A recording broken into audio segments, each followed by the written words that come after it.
quisiera estar en campaña, pero en cambio está frustrado en la corte.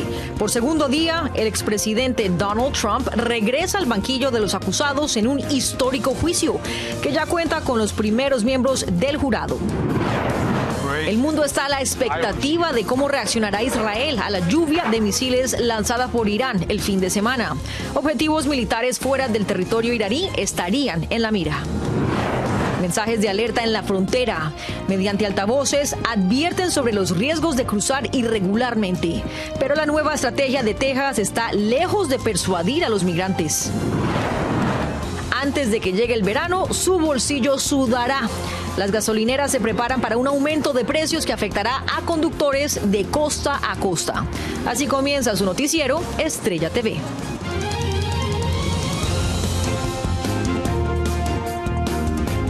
Hola, hola, buenas tardes y bienvenidos a su noticiero Estrella TV. Yo soy Nurmila y es un gusto estar con ustedes de regreso.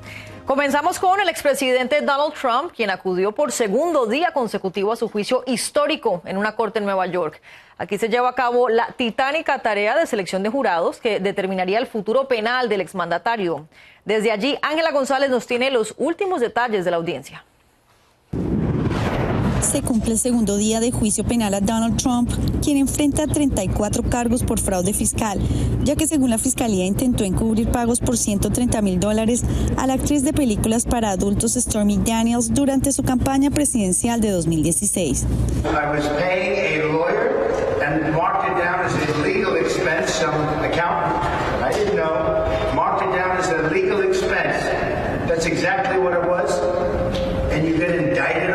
El juez Juan Merchan tuvo que lanzar una advertencia a los abogados defensores para poder interrogar a los jurados. Que un familiar haya leído un libro o publicar un comentario gracioso o una declaración o a favor o en contra del expresidente los descalificó. Al menos 9 fueron rechazados en esta jornada por conflictos de sus opiniones o de sus horarios de trabajo. Cara McGee fue una de ellos. Es muy difícil para cualquiera realmente en este país no llegar a esto con opiniones previas.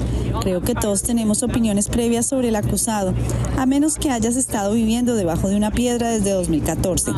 6 residentes de Nueva York ya fueron seleccionados como jurados. En medio de un fuerte operativo de seguridad con múltiples agencias, el alcalde de la ciudad, Eric Adams, se hizo presente en las afueras del tribunal para supervisar el curso del juicio. Solo estoy aquí para asegurarme de que si el juicio se lleva a cabo se haga de manera muy ordenada. Como puedes ver, esto es lo que está sucediendo ahora mismo y felicito a los funcionarios del tribunal. Este miércoles no habrá sesión y la búsqueda de jurados se reanudará el próximo jueves. Desde Nueva York, Ángela González, Noticias Estrella TV. Muchas gracias, Ángela. Y los jueces de la Corte Suprema examinan una ley utilizada para juzgar a varios acusados por el asalto al Capitolio del 2021, incluyendo al expresidente Donald Trump. Vamos a analizar cómo afectaría este fallo al caso federal pendiente del exmandatario por interferencia electoral. En Washington, D.C., Alfredo Miranda nos explica.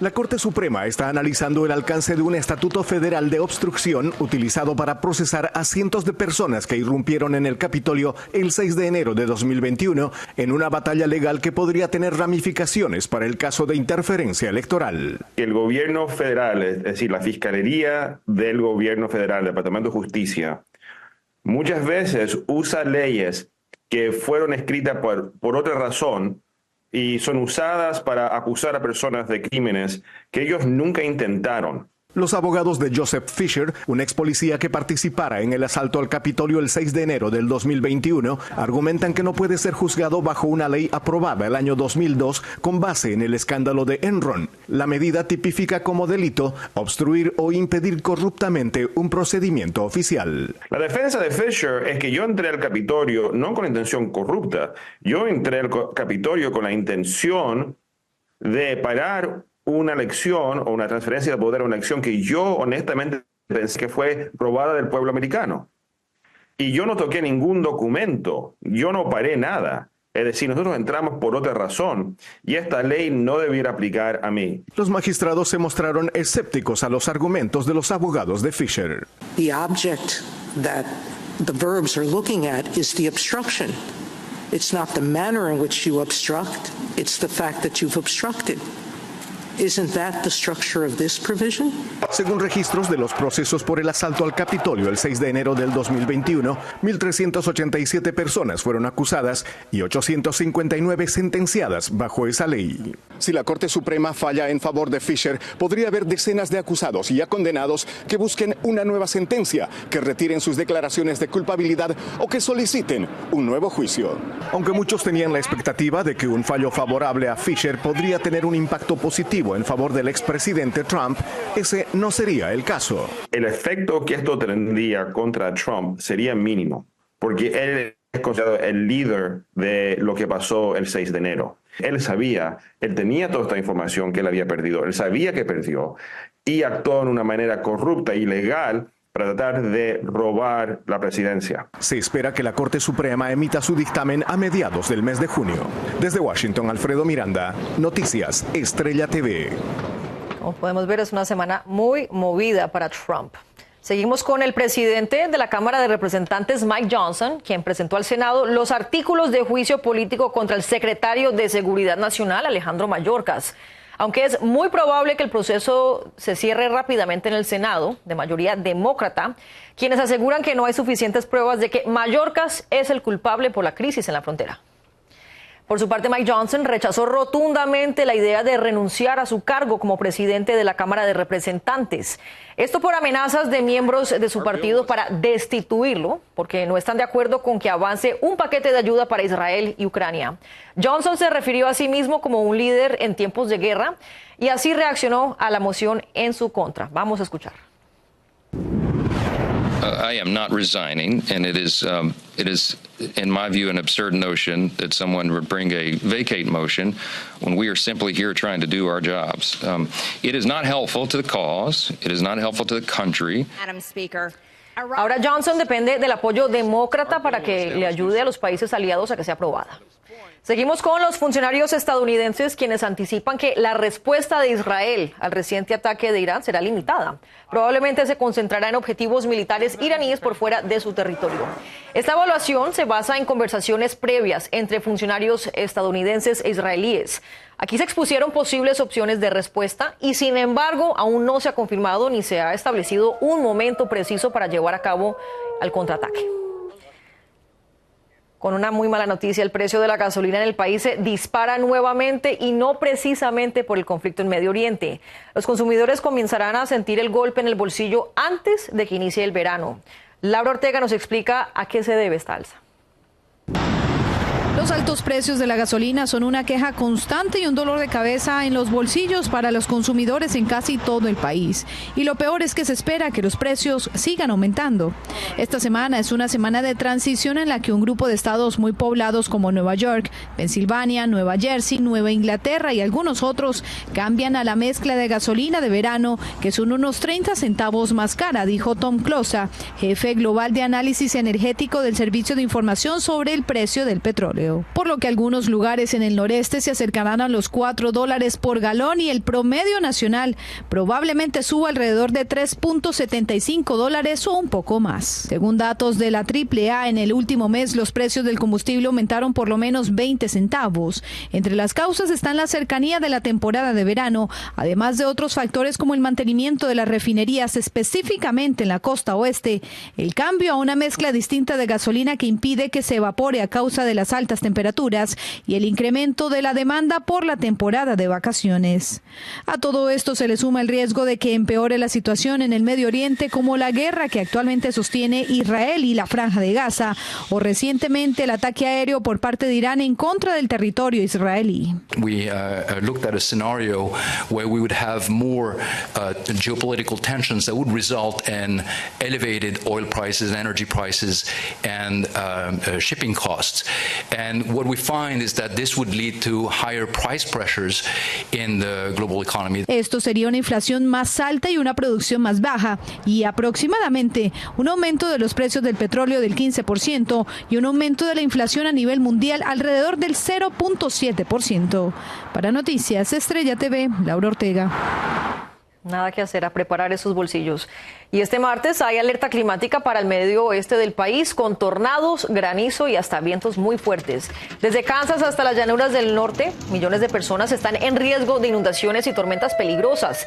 En Nebraska se han registrado ráfagas de viento superiores a 70 millas por hora y por lo menos se han reportado 3 tornados en Kansas. La amenaza por mal tiempo se extiende para mañana miércoles desde Michigan hasta Ohio. Y un tribunal de apelaciones anuló una ley en Virginia Occidental que prohibía a niñas transgénero jugar en equipos deportivos femeninos. Los jueces dijeron que esta legislación violaba una ley federal que prohíbe la discriminación basada en el sexo en las escuelas. Y esta decisión surge tras una demanda de una niña transgénero de 13 años que ha vivido como una niña y juega en equipos femeninos desde la escuela primaria. Es momento de nuestra primera pausa, pero no se mueva, tenemos más en minutos. Las autoridades en la frontera están usando una nueva estrategia contra cruces irregulares. Al volver, le decimos si está teniendo resultados.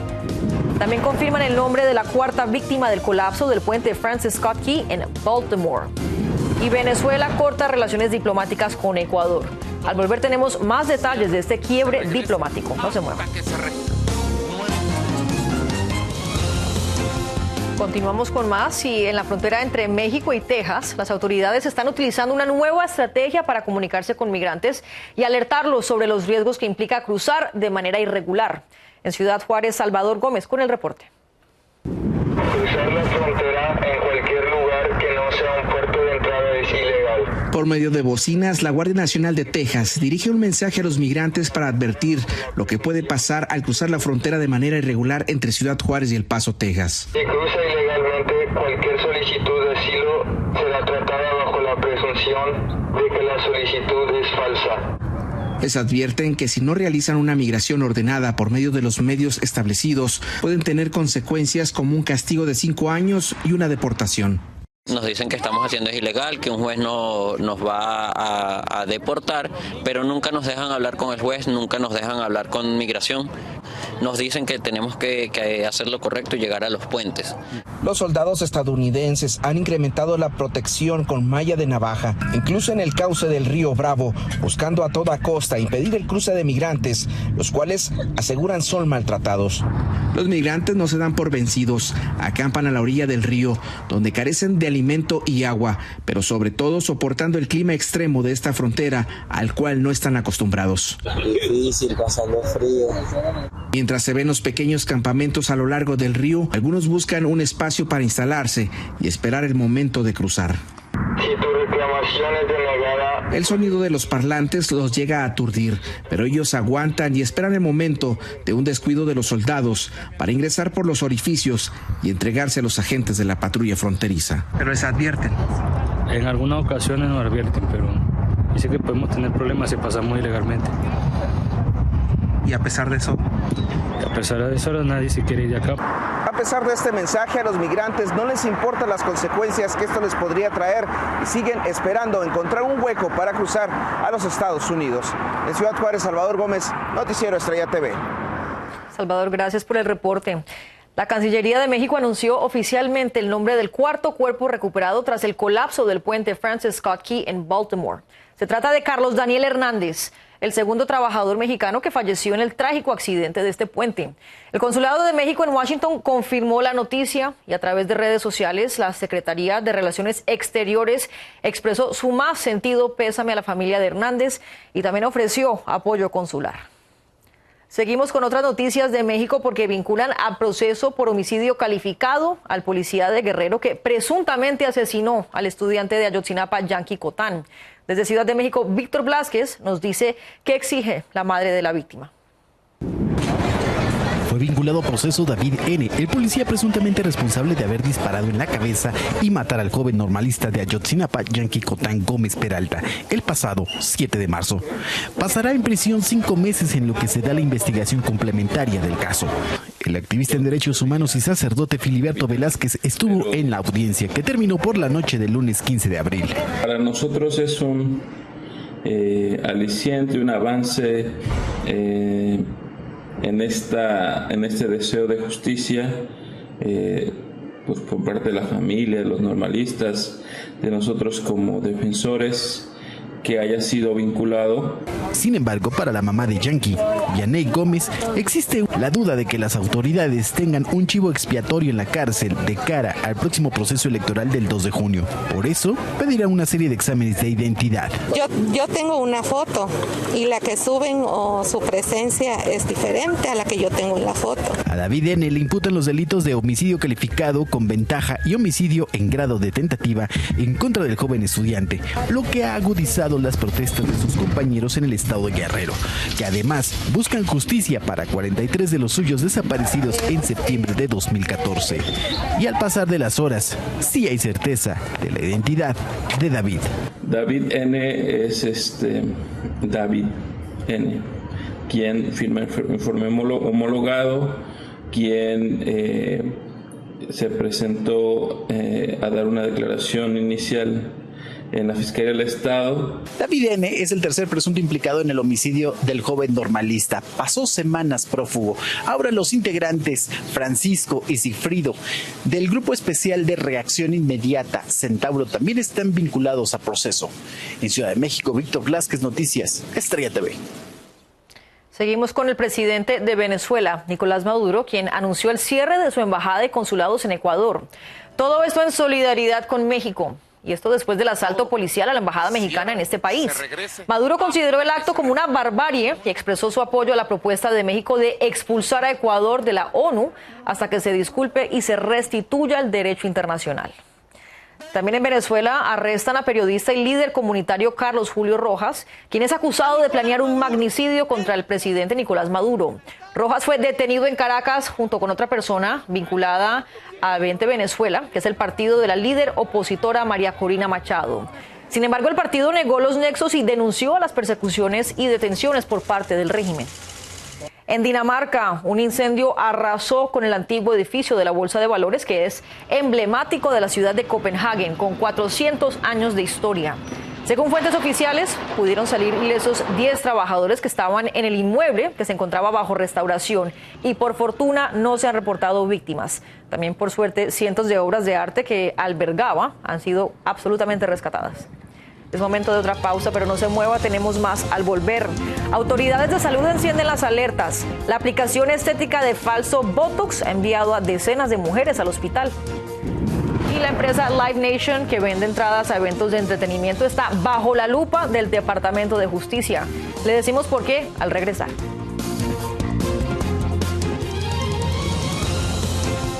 Seguimos con más noticias y bueno, los Centros para el Control y Prevención de Enfermedades emitieron advertencia urgente sobre procedimientos estéticos con falso Botox que están causando decenas de hospitalizaciones en el país. Vámonos con Anthony Belchi para que nos amplíe.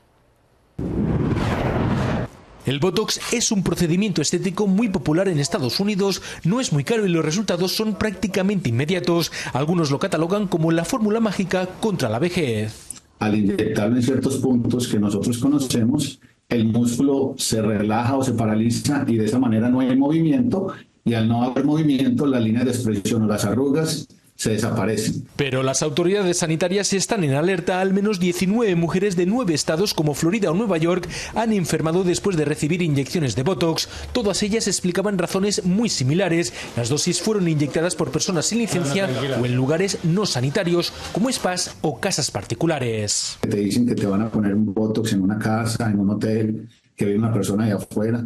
De pronto va a ser mucho más económico, pero a largo plazo la salud no tiene precio. Estas mujeres fueron tratadas de urgencia ante la posibilidad de que las toxinas del Botox se extendieran a otras partes del cuerpo. De momento no se teme por la vida de ninguna de ellas, pero... Está por ver si se rompió la cadena del frío, si el Botox se utilizó en diferentes pacientes y por eso se contaminó, o si este Botox, que era de manera ilegal, ya venía contaminado. Los CDC también advierten que inyectarse demasiado Botox en lugares equivocados puede ser muy perjudicial. En algunos casos, si se inyecta de manera inadecuada, se puede caer el párpado, pero eso es temporal. Y algunos pacientes, por caerse el párpado, también pueden experimentar visión borrosa. La investigación está aún abierta. No se sabe si las reacciones se debieron a productos falsos, contaminación o mala praxis. Desde Miami, Florida, Anthony Belchi, Noticias de Estrella TV. Gracias, Anthony. Y se espera que el Departamento de Justicia presente una demanda antimonopolio contra el gigante de los conciertos Live Nation. También sería contra su empresa matriz Ticketmaster, después de que ellas se fusionaran en 2010 y dispararan el precio de las entradas, haciendo que las personas con poder adquisitivo promedio no puedan asistir a sus eventos favoritos. Según el Wall Street Journal, en las próximas semanas se presentará la demanda que podría dividir a la empresa. Y este martes, en una emotiva e inspiradora ceremonia antigua, se encendió la antorcha de los Juegos Olímpicos de París. Esto ya marcando la culminación de 7 años de preparativos. El escenario perfecto fue la antigua Olimpia, que es el lugar de nacimiento de los Juegos en Grecia. Y la llama viajará a través de Grecia y Francia durante 68 días antes de primero llegar a París para la ceremonia inaugural, que sería el próximo 26 de julio, cuando se dé oficialmente inicio a los esperados Juegos Olímpicos, que por supuesto estaremos dándole toda la cobertura muy merecida. Y con eso llegamos al final de su noticiero y los esperamos mañana con toda la información pertinente del miércoles. Yo soy Nurmila y los esperamos. Chao, chao.